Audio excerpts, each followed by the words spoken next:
રાત્રે 3 વાગે આટલી મેદની છે. આ તાકાત છે સમાજની. દિવસે ભેગા કરવા હોય ને પકા તોય ભેગા નહીં થતા. રાત્રે 3 વાગે અને ક્યાંથી કોઈ છેડો ગુજરાતનો બાકી નહીં. આમ બહાર જોઈએ તો પાર્કિંગ એ પાર્કિંગ. અને ત્યારે કહેવાય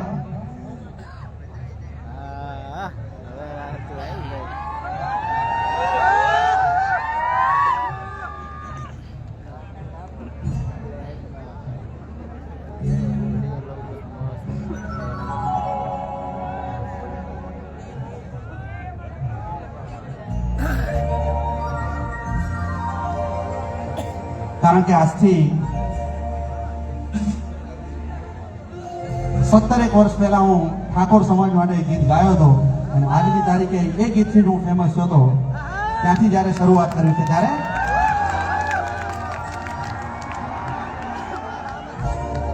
ગાવા તો દો. કોન મકડીઓ વાલા રે વાલા રે સુરા નરબંકાલે વારે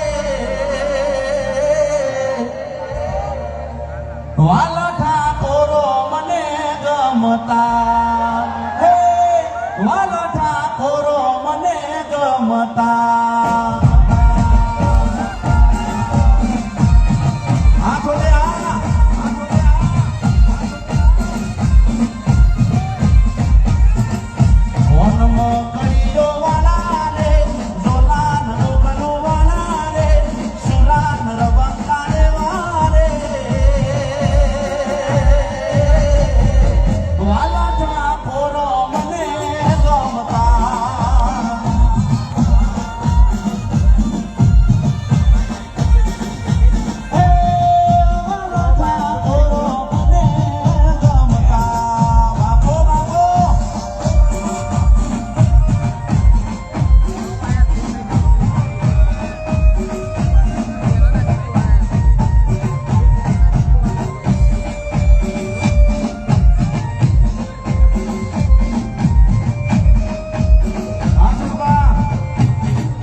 તમારા બધાનો પ્રેમ હું સમજી શકું છું, પણ પોતાની જગ્યા ઉપર બેસી રહો, નહીં તો આપણે અવ્યવસ્થા સર્જાશે. લાલાજી, પોતાની જગ્યા ઉપર બેસી રહો. તમને બધાને મોજ આવે છે, હું સમજુ છું.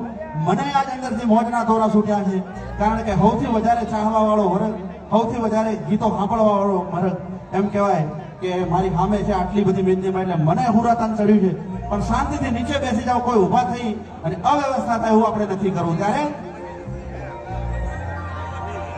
કારણ કે આમાં મારા પ્રિય બનાસકાંઠાથી પણ આયા હશે ગાડીઓ ભરી ભરી. હા, અરે બનાસવાળી બસ હાર ખાલી ખાલી આલી.